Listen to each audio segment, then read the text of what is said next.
So I hope things are going in a good direction for yourselves. It's kind of never a straight line, really. It wriggles around up and down, and sometimes you get stuck in bits for stagnant. They're all tests and seeing if you can bear with it, and keep a sense of faith and inquiry, and come at another angle.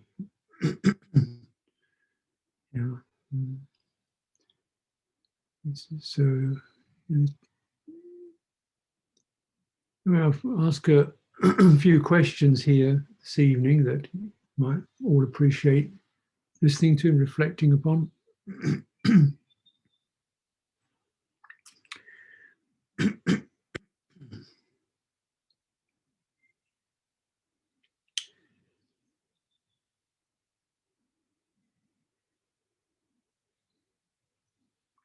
Questioner expresses appreciation for centering on the heart. Speak of working at our levels, but say there is nothing to attain. Is jitter inherently pure? After exhausting one's kamma, then jitter is realized?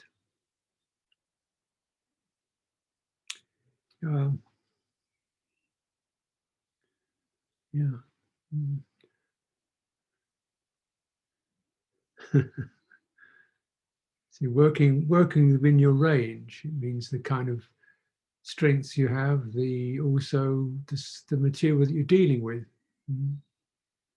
Working within your range. So there's one's physical, you could say your basic resource range of time and energy and health and so forth. It's also your karmic range. That is what particular teachings are, light up for you, you can make use of. What particular obstacles are you working with? So different people are working with different obstacles. So this teaching works, but that one doesn't. So you've got to work within your territory. And so sometimes the teachings are not that detailed, because generally whatever territory you're in, you need faith, energy, mindfulness, collectedness, and discernment. You need 4 establishments of mindfulness. You need ethical integrity. You need, a sense of right view. But then when it comes down to what's actually sitting right in front of your face, that's all messy and problematic and deeply personal. So you just, even difficult to really look at it that much. You say, okay, well, you've got to just back off and, just kind of stabilize, get stability, because this is a tough one. Other times people are just kind of smoothly floating along quite nicely, and you can deal with more refined things. Some people are, they're good at analysis, sort of minute details of things. Other people are not so good at it. So there's all sorts of the tools and the landscape are different. Sometimes you can be a very deeply afflicted landscape, feeling you're doing great on your retreat and everything's nice, and then you had a big hit in your life, your partner died, or you had a divorce or something, or it really knocked you apart, and it's just something just about hanging in is about all you can manage. So just bearing with it. So so that's what all these are the effects and the floods. But all the time you're really working on, say, karma. That's the major flooding effect. That which you feel connected to, involved with, activated by. This is the karmic potentials, that which you feel activated by. Right? So this is called the acquisitions, you know. In other words, you have certain areas that you are sensitive to, that, you know, that's extremely potent for you. And when those get touched, your stuff starts happening. Sankharas start throbbing away, and you get guilt sankharas or something because you're very sensitive to that area, or you get compulsive, got to do something, you know, or you get escapist ones, you know, then we get out of here. So all this is, you know, both your sensitivities, what you're sensitive to, and also the kind of stuff that flies out when you get touched. That's what we're working with. So sometimes you can have you're in blue water, you know, it's cruising along pretty comfortably. You think, yeah, that's all sorted out. And then you hit a rough patch.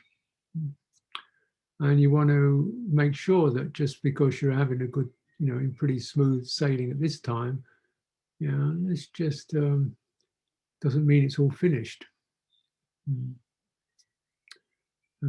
It's called, what they're called, the floods which well up in karma. So when there's these potencies start igniting, and you get these floods of forming a person is the main flood. Maybe a distressed person, a guilty person, an overwhelmed person. And it moves like that. And you get all sorts of activations which are based upon, you know, sort of basic reactive stuff, ignorance. That's the asava. Now, the asava themselves are like floods, but there's another level, the kanutsaya, which is latent potentials. It means you're okay at the moment because this one is buried like a landmine. So you're happily strolling along and thinking it's all plain sailing, and you touch into something, this latent tendency comes up. Latent tendency, suddenly the asava flare up. You know? So all this is, there's the acquisitions of karma, and there's the potential to be activated. So we have to kind of really very thorough, and all levels. That's kind of meditative levels, you know, so you can be quite okay when you're in a pretty calm meditative space, but then because nobody's bothering you, latent tendencies don't arise. Then you move out into daily life and you get really triggered because suddenly the shelter's gone. Latent tendencies pop up, and then you are getting flooded again. So all this is that which has to be, you know, exhausted, which means essentially, though, that you're not triggered. Now, you know, in a way, we all haven't, we've all done and been involved with lots of stuff.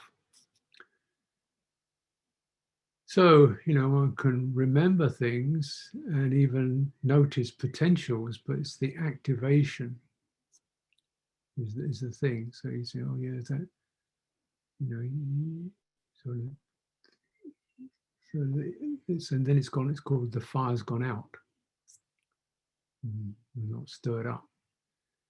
And the process of cultivating, or the you know, ceasing and relinquishment of these karmic potentials, so you just see it for what it is.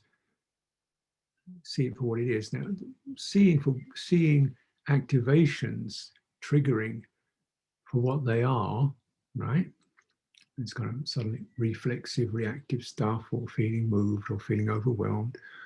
And okay, that's that. You're not going to make a thing out of it. It just happens. Okay. And then I'm sensitive because history. Okay. But then what is it that can witness that? You know, what is it that's aware of that? So let me just say, so the insight practices, samatha practices are just about cooling the whole thing down, you know. So let's get some bit of clarity here. So, you know, it's a little bit cooler and clearer. And you're not just really you know, in firework territory. It's not all putting out fires all the time. Things are relative. You've got some stability. So that from that stability, you okay, there's a stable place. Now you then from a stable place, you can look on and there's that, or feel, look, feel, see, whatever. And so again, the main teaching, one of the main teachings of insight is just notice that that activation arose, it flared up, and it passed. What's that like? How's that feel? You know, it rose up, flared up, and it passed. How's that? Well, if it does that, you can't really construct a person out of it. Person identification occurs through constantly going through feedback loops. That is, the agitation stirs up, you get agitated about it, you struggle with it, you worry about it, you say, I shouldn't feel this way. You keep making, you get the tumbling on effect, right? This tumbling on, this is the asava, this is the flooding experience. Something happens, you tumble over into it and start making more of it and worrying about it and wondering why it happened and you're wrong and this and the other. And that tumbling on creates the person who tumbles. Then tries to stop tumbling. Now the calm play, witnessing, stops the tumbling. So yeah, the agitation arises and passes.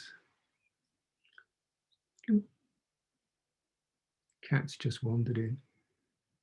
I'd like to say he's wandered out again. Sometimes he might like to say hello, but no.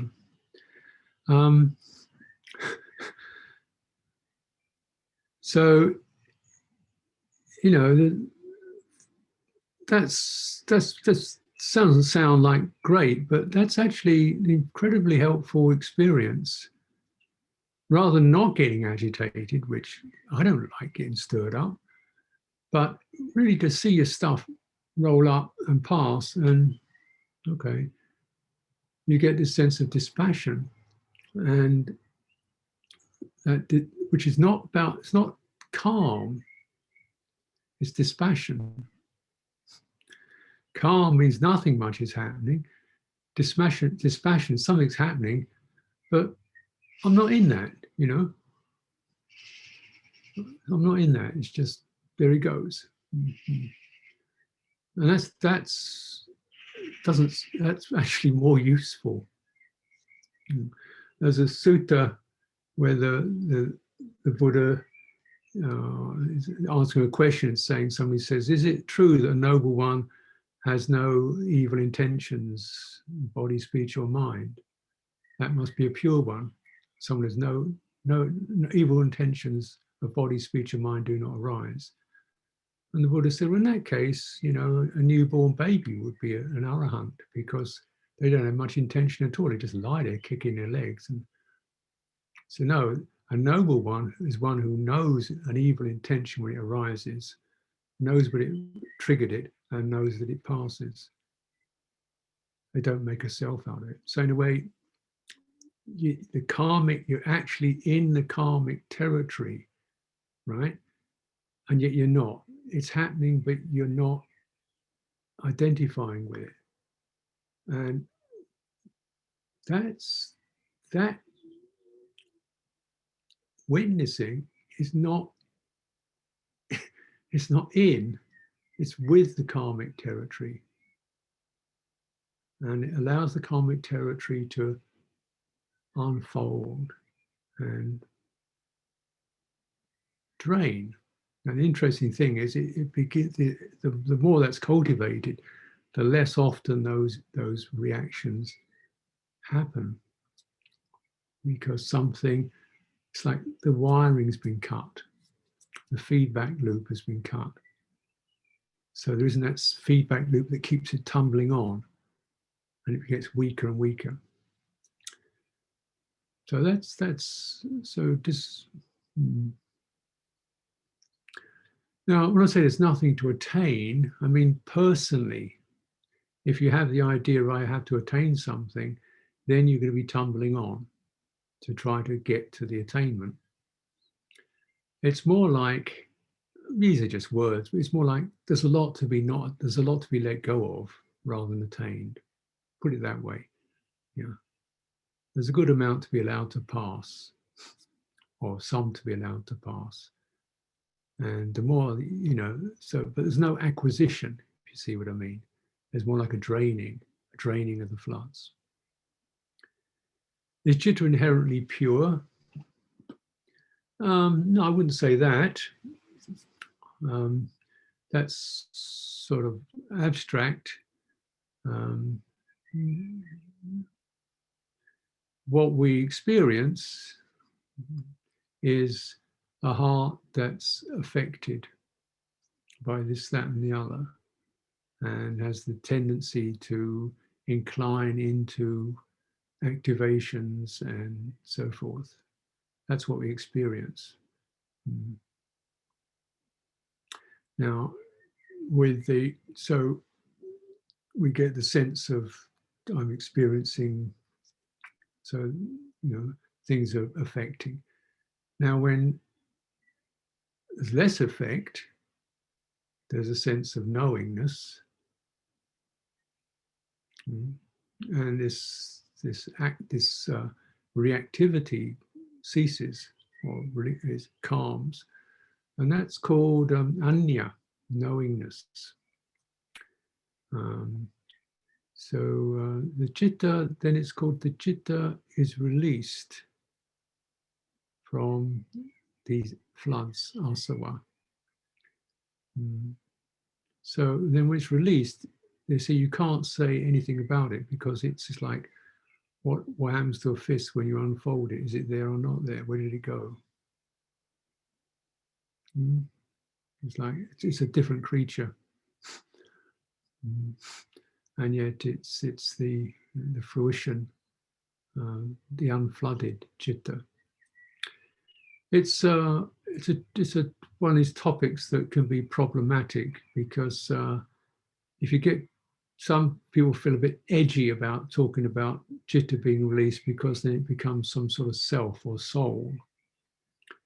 And it's like the Upanishadic, a higher self, which but then the issue is, well, if releasing is good for you, shouldn't you be able to experience it? So what is it that experiences nibbana? Is it nothing, or so then this is the language is tricky. But certainly the forest tradition, one of its main tenets from Venerable Mun was, there is an experiencing of the unconditioned. And one of his main disciples, Ajahn Mahabua, called it the deathless jitta, which is a little bit controversial, but these are just trying to find words around some experience of knowingness, stability, openness, that is not about feeling, a perception, an activation, state of mind. It's beyond that. And my suggestion is, you just do what you can with activations and witnessing their changeability, and staying in the open space, and see for yourself. We don't need to call it anything. Father died recently. Found myself thinking about kamma. Some more karma. Buddhist friends make comforting comments about his karmic transition. I can't imagine any mechanism that could be aware of my father's life enough to make any judgment on it and determine an appropriate rebirth or transition. How can I think about karma after death? How could it operate without a God? Well, it's good to have friends, isn't it? No, I don't think they can really be completely aware of details of your father's life, but essentially the mechanism of rebirth is jitter. So the heart, by its inclinations, the inclinations that have been established during life, will propel it after death. Rather like the waves of the sea, you know, you have these tidal forces. So it's churning away, and the wave comes in and crashes. The water is thrown by this tidal current. So, you know, so that's churning away in the sea, and when it gets to the land, right, the churning of the waves throws the waves up onto the land, and they crash and roll back again. Well, the land is like death, you know, we're in the ocean and we hit death, get thrown up according to the kind of wave pattern that's been established in life. Don't need somebody else to do it, God to do it, and it does it by itself. So that's why it says we are heirs to our karma, according to the karmic tendencies that have been established and the ones that have been strengthened and intensified. That creates the trajectory where the jitter is thrown after leaving this body. That's clear. And it's not like there's somebody up in the sky going, wait a minute, let's have a look at that, an account. You know, it does it. It's like the main tendencies. It's not every little flaw and every little foible. It's just the main flooding tendencies of that life. Now, if they've been ones associated with virtue, generosity, kindness, then you go that away. If they've been associated with being stingy, crabby, and mean, you tend to go that away. There's nobody need to judge it. You do it yourself. That's wise.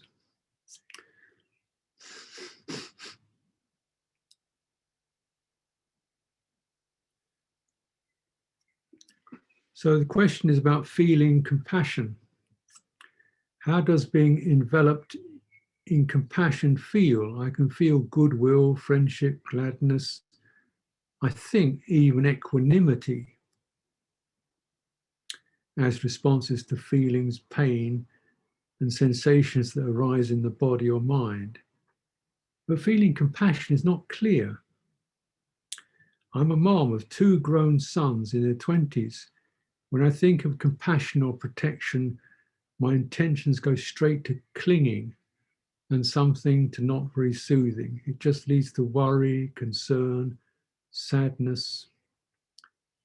It'd be wonderful to feel, to know how soothing compassion feels. Ocean-like compassion. Could you give any guidance? Well, the characteristic of all these qualities, they are void of they're abundant, exalted, free from hatred and ill will. So that's the salient quality of all these brahmaviharā. The chant we do most days, you notice that. So in some ways they're pretty much the same. They are rich, they're uplifted, they're free from hostility, in other words, fear, you could say, fear of the hostility of others, and not having irritation oneself. So, 2 kinds of ill will: the ill will we put out and the ill will we receive. So brahmaviharā means that other people's ill will, you're not paranoid, you're not kind of affected by it. Now,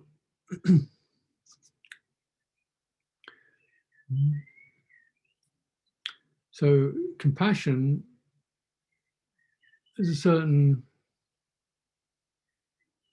it's a guardian. Yeah, it's a guardian. Yeah, so we feel the tides of worry or agitation, and so no,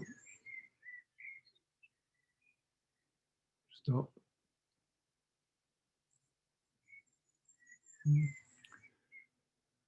It's cool, strong, and it inclines to suffering, inclines towards that with the intention to protect the jitter from it. You can't protect the jitter from suffering unless you go right up to it. And then compassion is the stop. Don't make anything more out of this. You know, if you're feeling upset, you know, understandable. You know, you've been hurt or annoyed, or somebody's annoyed you. Understandable. Don't just stop making more of it, beating yourself up about it, getting compulsive and getting a fluster about it. Just stop. You know, because you're going to do yourself more damage. Don't react to it. And then the painful feeling will arise, but then it'll dissolve because you haven't reacted to it. I think that's the way compassion works.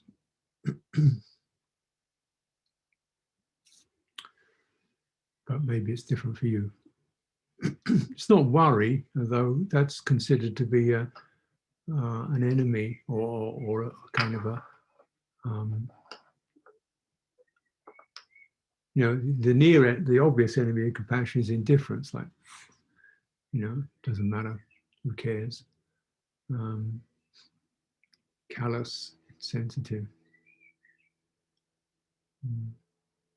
So compassion feels the suffering but doesn't proliferate around it.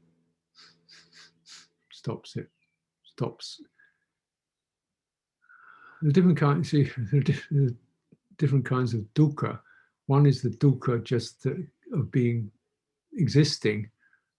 I'm sad to say, it means we experience physical pain, we experience sickness, we experience separation from those we love. That's the deal. Once you get into one of these body bags, you know, that isn't something you can do much about fundamentally. The suffering you can do something about. This is called the sabhava dukkha. And another kind of dukkha is a sankata dukkha, which means the dukkha that you create by getting agitated and upset about it all. Mm-hmm. And that's something you can do something about. And then compassion is one of the means whereby that proliferation and agitation is checked, stopped. And of course, it's also that which reminds us when we're about to go into some compulsive area where we're going to get hurt, says no, stop, you know, start getting involved with things that are not good for stop, out of compassion. So it's as the Buddha says, you know, the Tathagata teaches out of compassion, lays down training rules out of compassion, realizing we're liable to, you know, impulsiveness, do ourselves some harm. So restraint, we restrain out of compassion for ourselves and others, not out of intolerance, but just recognizing you do yourself some damage. So there's a certain firmness about compassion, I find.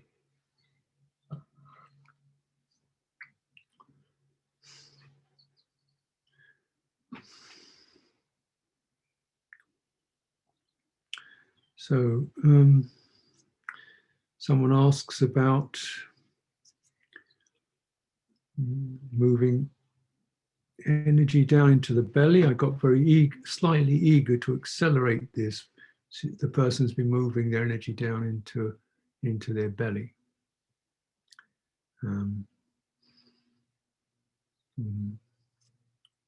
or she or he or they have been getting more kind of central, embodied, so more abdominal. They got eager to accelerate it by breathing into the lower back, which you can do, which is quite a good thing to do when you're standing meditation. Okay. When you do standing meditation, it's good to, as you feel that ball of the belly swelling, focus on how it moving or how it swells into the lower back. It'll give you a lot more, helps to give grounded strength, and it keeps returning to the spinal axis. And so this is really helpful because it's in the spinal axis you get the strength, the resilience. You know, because of our sentiency, most of our, we're very much front people, because this is where all the hit happens, where the sense organs are. But here we're also most sensitive. So often people are extremely, on the front surface of their bodies. And it's like, wow, because this is the most sensitive part of your system, and you're moving through the world with your most sensitive aspects, getting hit. We should never have stood up, really. Most creatures have got backs, and we lose ours because our eyes take us forward. So it's really helpful to bear in mind is focusing on your back. And when you stand in meditation, that becomes more obvious because it's the spine connection to the ground that holds you up. It's a really good thing to do, to just let the face focus more on the back of your head than the face. Now, so then you can do that breathing into the lower belly, because then the breath energy connects to the spinal energy. So you're always breathing back into your spine. Well, I mean, that's part of it. Clearly it's going everywhere, but you're including the spine. But with energy work, you should not be too pushy about it. You can overdo it. So you just sort of, the phrase I would say is get interested in. Get interested in, what happens in your back and you're breathing in and out. Just get interested. How's that? I would caution any idea of deliberately doing anything, because you can overdo it. And so mostly this is for standing meditation. So the person seems to have had a problem in accelerating it, breathing into the lower back, led to an energetic movement one night. And I get the impression the person was lying on their bed. So that's not good.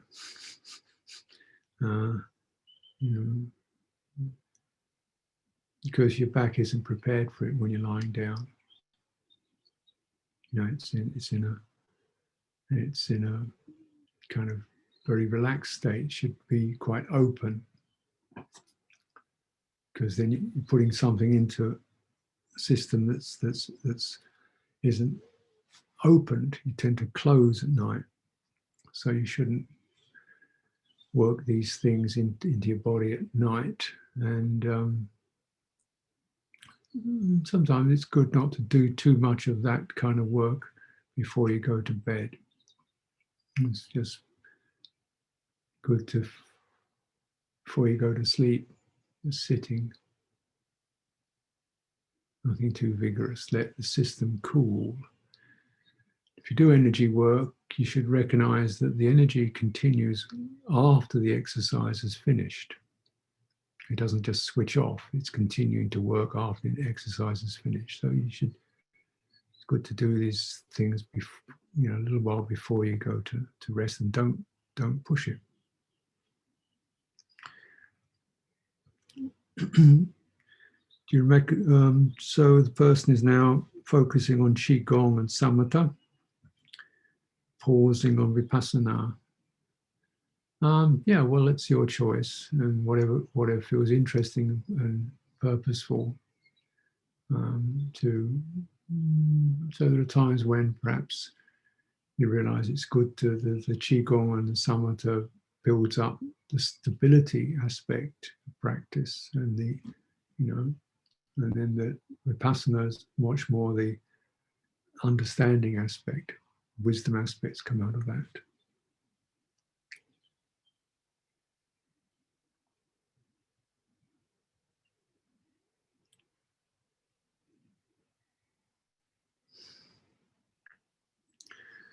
There seems to come a moment in meditation when the knower, quote unquote, the knower, spontaneously merges with the known. So there is suddenly no more object left. It's not that like when you absorb into something, but the mind sort of spontaneously inverts or something. I'm aware that my language is lacking, but the whole thing happened so quickly and unexpectedly, I didn't discern exactly what happened. The fallout is I'm left with a sense of experiencing, even though there's nothing to experience. There's simply no more object, and the mind cannot create one or grasp onto anything. What followed was some very profound insights around clinging and suffering, like a cognitive restructure which reset my whole way of understanding reality. Ongoing sense that I now perceive reality much more directly, like a layer of my mind which used to add useless stuff on top of what I was perceiving has been stripped out. I hope this makes some kind of sense. I'm not entirely sure what my question is, but grateful if you could speak a little. Well, that sounds, I suppose, sounds good to me. Yeah, that kind of thing can happen when there's sometimes these release moments, these realization moments can be just, you didn't know exactly what happened. Jitter just did it, because it's not entirely up to the person to make these things happen. Jitter gets to a point, and sometimes it just, as I say, inverts. It's not a bad way of looking at it. Instead of creating an object, it just goes back into itself. And true, that gives one a good way. That really enables you to see suffering in a very deep way, in which certain habits, the way we return to old habits, this is what helps old habits, karmic habits, to be taken out. That process, the jitter resets and doesn't want to pick that up again. It's called nibbita. It means it's had enough. Why bother with that?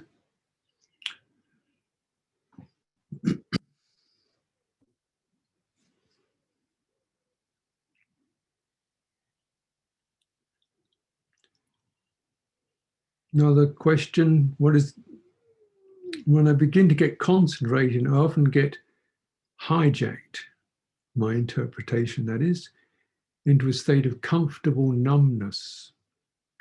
Can't really feel my heart or any emotions, though I can feel my body, notice thoughts. I don't think it's sloth and torpor, it's just kind of dead, maybe dissociated. I can get locked into this, so it seems more skillful not to stay in it very long. This time I stood up and did some walking. I have left the brahmaviharās behind.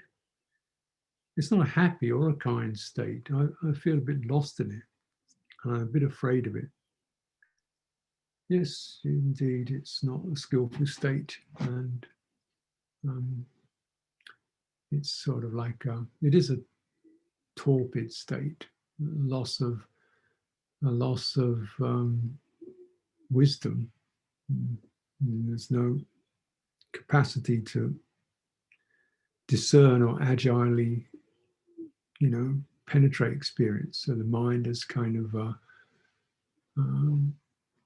slumped. Sometimes this is called stump samadhi, a samadhi of a dead log of wood. And it's the jitter can do this. It can just go into this kind of doggo state where it just lies down, and so one should avoid that. And the way you do this is you think, cultivate thinking, not manic thinking, but clear what's happening. This is that, feeling, sensation, walking. Just get sharper. You can focus on sensations and just keep getting your mind to touch the particularity of experience, the particularity of it. You can get this dreary walking, seeing, but actually every moment is different. Trying to get into the particularities of the sensations that arise, for example, or the mind states that arise. So this is sharpening the analytical faculty. Even if you don't feel very concentrated, I think this is wrong concentration. It's a sort of a sidetrack. So it's better to withdraw from that and cultivate more the insight practice, which is always about what's this about. So it's much more using the thinking mind, which is the vehicle for insight. Thinking, or very refined thinking, not a lot of words, but just now that numbs out.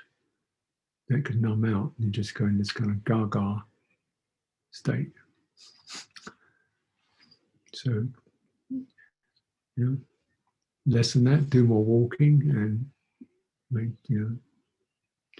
walking, feeling like this, sensations, pressures, energies. You can do things like the elements, which means just discerning solidity, earth element,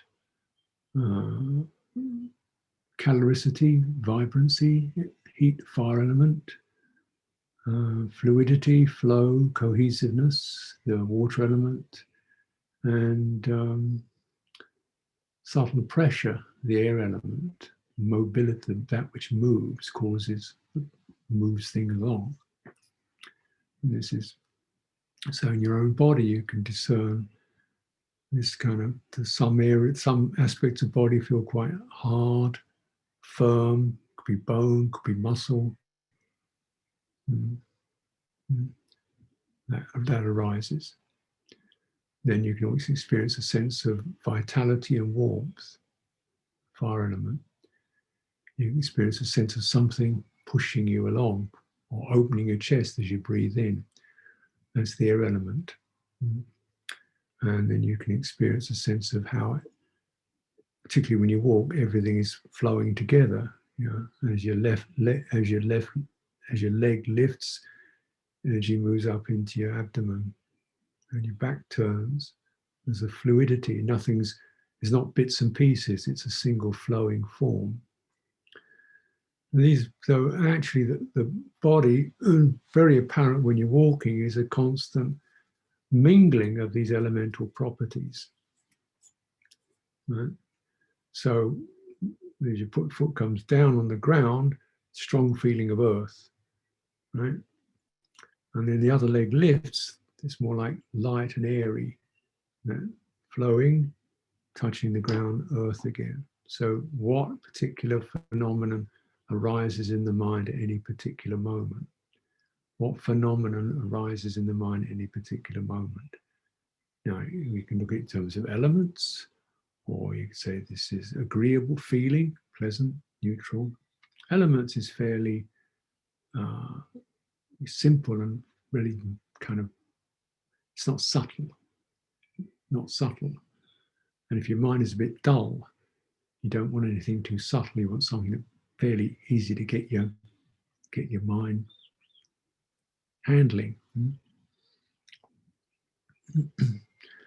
And when you sit, okay, how is that?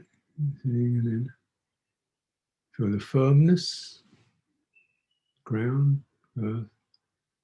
Then the belly opening and closing, that's the air moving.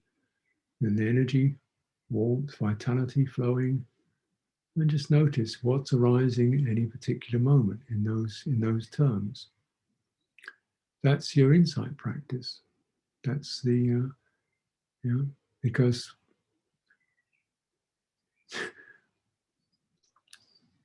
what isn't arising is a person.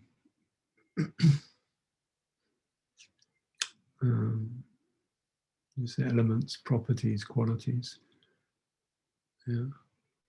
Check out. Is there mindfulness? Is there investigation? Check it out. If not, bring it up. Investigate. Don't let it slide. Doesn't mean you have to be, frantic like a did twitch as you keep your eye open. What's happening now? Investigate. What's really present? Person is a fantasy, an imagination that comes out of the spin. No spinning, it's just sensations, properties, energies. That's the capacity of mindfulness, discernment, and that's what's happening. And that's perfect. You don't need an identity to walk up and down. You don't have to have a whole, CV to walk up and down. You just put it aside. You just let the body do the walking and be with that.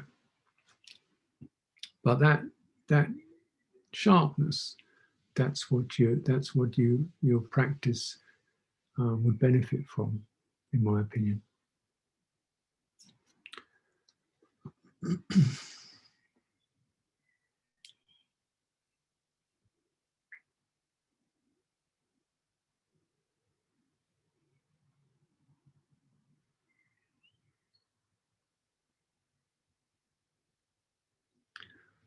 So last one, relationship between awareness, mindfulness, jitter, and the mind, as in training the mind to be mindful. How can we use these pragmatically while meditating and being mindful in daily activities?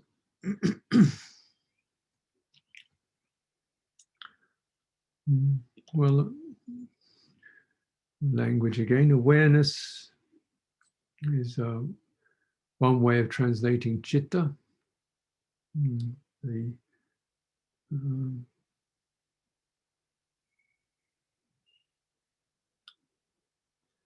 To say it's the heart of the heart of consciousness, heart of the mind consciousness. So, you can use these kind of maps. Mind consciousness is the ability to form abstractions. So we directly see something, we think bottle. That's mind consciousness at work. It forms a concept or a symbol. Now, to do that, there's some awareness that holds that, where that impression lands. So now that's that's consciousness, but the quality within that says, aha, that's jitter. It knows that you know. It knows you know. It's knowing the know. It's you know that something's occurring. That's jitter, right? You get it. mean, maybe, you know, whether you can explain it, no, that's secondary. You feel touched. You know, that can, that's jitter. Right? So that's awareness. It knows that you know. It knows that something's happening. Now, mindfulness is the ability to stay on theme, to bear something in mind, to keep the jitter focused on a particular theme or property, object, concept, notion, turn it in a particular direction, stay there. So mindfulness is, if you like, it's a manas function. The thinking mind determines, okay, stay there. That's attention. But it's guided by right view so that there's a connection to the heart, to witnessing, bearing in mind so that we can take that in and get it. Yeah. So without mindfulness, then attention just scatters around, you know, over the surface of objects. Oh, that's that, that's that, that's that, that's that, that's that, that's that. There's no, mindfulness makes it subjective. In other words, that's that, it's happening. Oh, we get it, right? So, for example, one of the subjects of mindfulness is mindfulness of a dead body. So, and it says, you know, when you're mindful of a dead body, you say, oh, there's that body. Not, you know, I'm going to be like that one day. That's the idea. It's not just, but there's a certain subjective hit that comes. That's why you do that exercise. It says, oh, right, death. You know what that means. Right? You know it. It gets you. Now that touching the citta. It's not abstract knowledge, it's direct knowledge. And mindfulness is that which gives you direct knowledge, direct access to experience how it feels. So it's directed by attention, but it connects to the jitter, connects to the heart. The training to be mindful, this means, well, you're training to be with what you're with. In other words, okay, you know, you're doing things and you're letting it get you. You're feeling it, you're sensing it. Oh, that's that. That's that. That's that. You know, you're letting it touch you. That's mindfulness. But of course, letting it touch you, but not spinning out around it. So there's both a receptivity about mindfulness, a direct connection to your heart, but also there's a stabilizing effect, like just be aware of that, don't make more out of it. You know, so you can then investigate that. That's making me feel rather upset, annoyed. What's going on? Well, this quality of agitation, then you can respond to it because you're mindful, you're bearing it in mind. You know, conventionally speaking, you know, there's a lot of data, then you don't really, you know, not very mindful because the mind's just jittering from one thing to the next. It's not getting anything, so we don't really show up in our lives for much of the day because we're just skittering across the surface. So there's no wisdom, no learning, no judgment, no wise assessment. Now, when things are very busy, so when you're meditating, maybe not so much is happening, it can be relatively easy. When you're more busy doing things, then you should establish mindfulness on the body. So how is this feeling in the body? Or mindfulness of mind.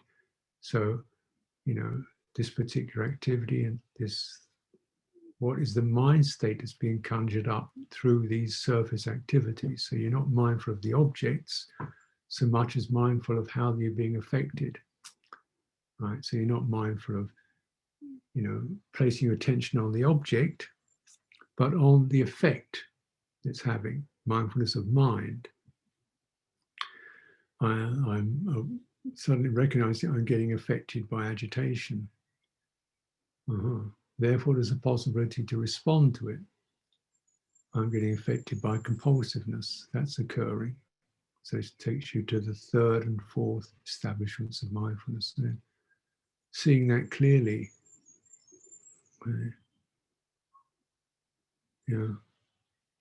not proliferating a person out of that, through wise attention, through proper comprehension. This state is to be, relinquished. So, that's the property of training oneself to be mindful, so that these defiling tendencies of compulsiveness, negligence, carelessness can be filtered out. We get it, but we don't add these careless acquisitions, habits to it. And so this terminates the building up of floods and acquisitions. Important to recognize mindfulness isn't just a tiny little focus on a sensation. It can be, but you're not going to be able to do that in your daily life. It's too refined. But you can be mindful of the sense. What's getting me now is the experience of busy, so much to do, busy. So that's what's getting me. That's what's happening. That's the mind is getting stirred up. Let's just, witness that, and don't make a person out of it. And don't, if you're finding it's becoming difficult, how can you respond to that? Taking your time, slowly, or not creating a goal. Just do what you do without, too much pressure. It's the compulsiveness, not the speed. That's the problem. It's compulsiveness, where you're always reaching beyond. You get to the tumbling on experience. It's possible to work quite quickly without that sense of got to. It's just things are flowing nicely. If you're, ice skating. So these are the ways in which one can try to cultivate sati mindfulness.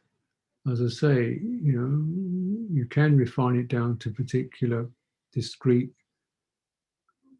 objects in meditation. When in daily life, you should probably, best thing to do is just be mindful of the mind.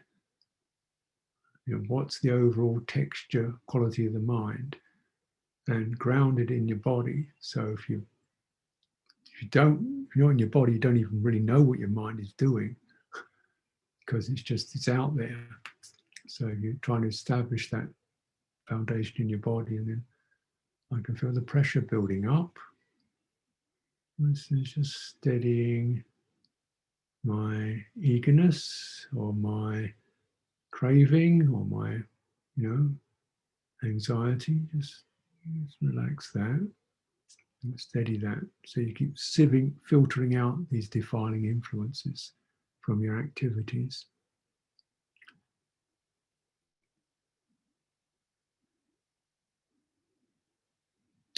Okay. Easier said than done. But practice. That's the way. Let's take a break now. I'd like to take 5 minutes or so to freshen up, and then we can practice together till the end of the session.